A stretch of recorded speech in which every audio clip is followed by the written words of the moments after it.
The battle began with the traditional exchange of arrows. The sky darkened as thousands of shafts whistled through the air. The Albanian front line, though outnumbered, held their shields high. They were the anvil. They knew they had to endure the unimaginable pressure of the initial Ottoman charge to buy time for the trap to spring. Then came the charge. The Akinji light cavalry, the vanguard of the Ottoman force, surged forward. The sound was deafening, a roar of thousands of men screaming the name of God, the thud of hooves tearing up the sod. They crashed into the Albanian line with the force of a landslide. For hours, the battle raged in the center. The Albanian infantry fought with the desperation of men protecting their homes. They were pushed back, foot by bloody foot. The Ottoman pressure was relentless. Ali Pasha, seeing the Albanian line buckling, committed more and more of his reserves into the valley, eager to deliver the killing blow. He emptied his rear lines. He brought his heavy cavalry forward. The valley of Torvi became a congested mosh pit of violence, packed so tightly with Ottoman soldiers that they could barely maneuver. This was exactly what Skanderbeg was waiting for. He needed them all inside the bottle before he put the cork in. The sun was high now, the heat oppressive. The Ottomans were tired, their formations losing cohesion as they pushed deeper into the narrow neck of the valley. They assumed the battle was nearly won. They were focused entirely on the men in front of them, blind to the doom waiting in the trees. Then, the signal. It might have been a trumpet blast echoing off the canyon walls, or a flaming arrow arcing high into the pale sky. Suddenly, the woods on the flanks of the Ottoman army erupted. The trees seemed to come alive. Thousands of Albanian warriors, fresh and screaming for vengeance, poured down the slopes. They didn't just charge. They crashed into the exposed flanks of the Ottoman army like a rockfall. Panic is a contagion. In an army of tens of thousands, it spreads faster than fire. The Ottoman soldiers on the flanks, who moments ago were spectators to their own victory, suddenly found themselves fighting for their lives against enemies who appeared out of thin air. The tactical genius of Skanderbeg was now fully revealed. By attacking from the rear and the sides simultaneously, he nullified the Ottoman numerical advantage. In the tight confines of the valley, their numbers became a liability. Men tripped over one another. Horses panicked, trampling their own riders. The famed Ottoman discipline evaporated in the chaos of the ambush.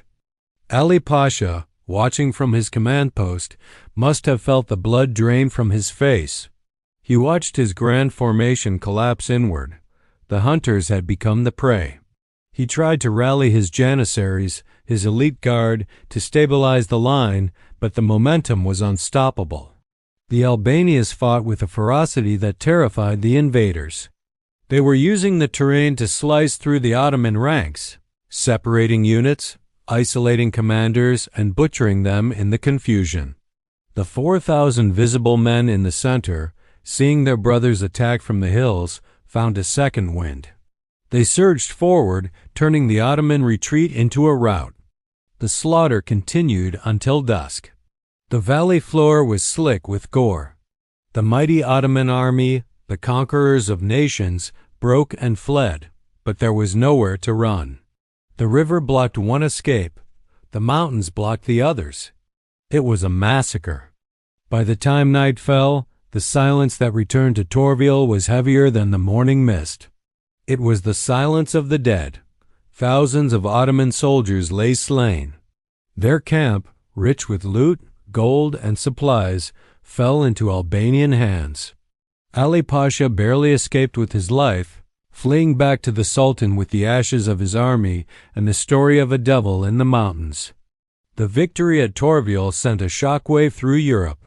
For the first time in generations, the Ottoman advance had not just been halted, it had been crushed. The courts of Venice, Rome, and Naples looked toward the Albanian mountains with new hope. A champion had risen, a man who knew how to beat the invincible empire. But here is the lesson, the deep philosophical truth that Torvi teaches us. It is not the size of the army that determines the victor, but the mind of the commander and the spirit of the soldier. Ali Pasha brought an army to fight a battle of numbers. Skanderbeg brought a strategy to fight a battle of terrain and psychology. Arrogance is the blinding light that leads empires to their doom. The Ottomans failed because they could not conceive of a world where they were not the masters. They looked at the mountains and saw only obstacles. Skanderbeg looked at them and saw weapons. In the end, the land itself fights for those who respect it. Torvil was more than a battle, it was a statement. It proved that tyranny, no matter how massive, how well funded, or how inevitable it seems, can be broken by a few thousand hearts beating in unison, guided by a mind that refuses to kneel. If you want to uncover more lost chapters of history, where the impossible becomes reality and the forgotten rise to conquer, make sure you subscribe and ring the bell.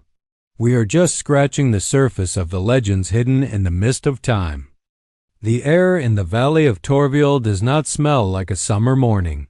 It is late June, 1444, and the humidity rising from the Black Drin River is thick enough to choke a man. But today, that moisture is mixed with the metallic tang of sharpened steel and the musky scent of thousands of horses. Picture this scene as the sun begins to bleed over the jagged peaks of the Albanian mountains. Down in the narrow plain, a sea of white turbans and shimmering mail armor stretches as far as the eye can see. This is the Ottoman war machine, the most terrifying military force on the face of the earth, an unstoppable tide of conquest that has shattered kingdoms from Anatolia to the Balkans. They are confident. They are loud. They are marching into what they believe is a simple punitive expedition to crush a rebellious traitor. But high above them, hidden within the dense canopy of ancient oaks and nestled behind limestone crags, eyes are watching. They are the eyes of men who have merged with the mountain itself. They do not move. They barely breathe. They are waiting for a signal from a man who knows the enemy better than they know themselves. This is not just a battle. It is an execution waiting to happen. The Ottomans believe they are hunting a rabbit, unaware that they have just walked into the den of a lion.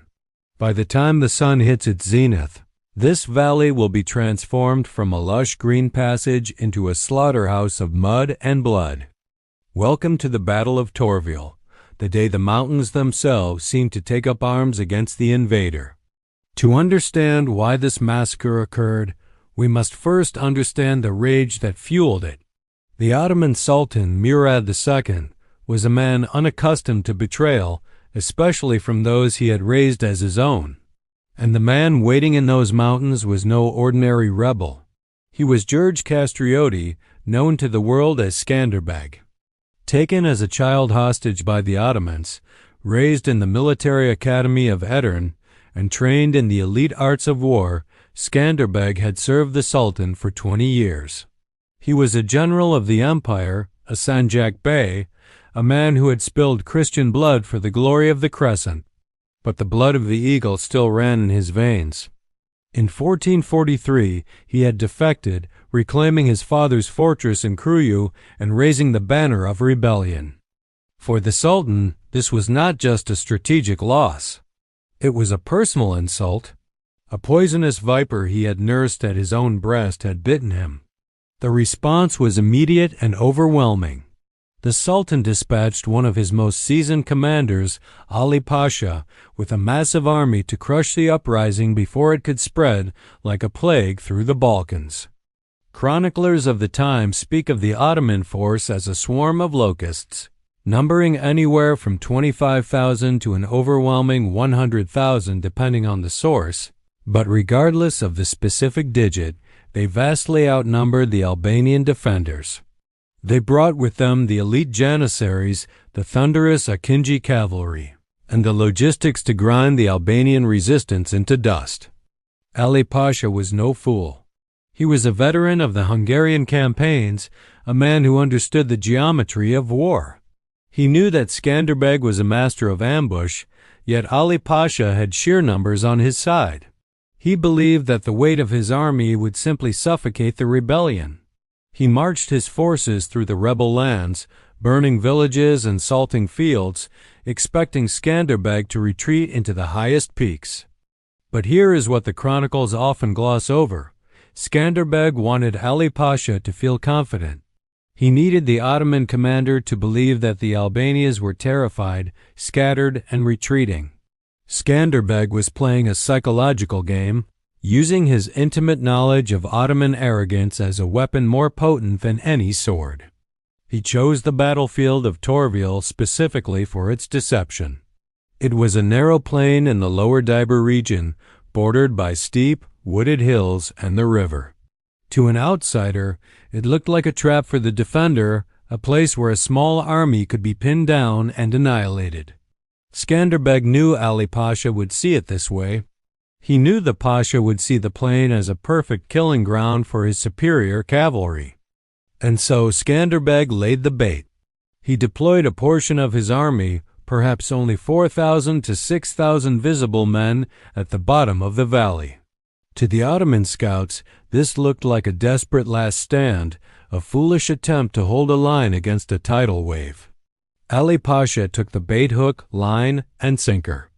But concealed within the dense forests on either side of the valley were the rest of Skanderbeg's forces. These were not the heavy infantry of the European plains. These were light, mobile, mountain warriors. They lay in the ferns and the brush, wrapped in mottled cloaks, clutching boughs and short swords. They were ordered to remain silent under penalty of death. The discipline required for this was inhuman. Imagine lying in the dirt for hours, insects biting your skin, thirst clawing at your throat, while the ground shakes with the hoofbeats of 10,000 enemy horses just yards away. If one man panicked, if one horse whinnied, the entire plan would collapse. But Skanderbeg's men were fighting for their existence, and their discipline held like iron. As the morning of June 29th broke, the Ottoman army poured into the valley. The visual impact must have been terrifying for the Albanians standing in the open.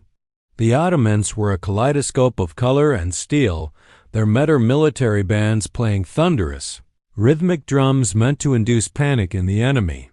Ali Pasha observed the small Albanian force standing at the far end of the plain. He likely smiled. He saw a quick victory, a head to send back to the Sultan, and a swift end to this troublesome campaign. He ordered his men to form up, preparing for a crushing frontal assault that would shatter the Albanian center in a single stroke.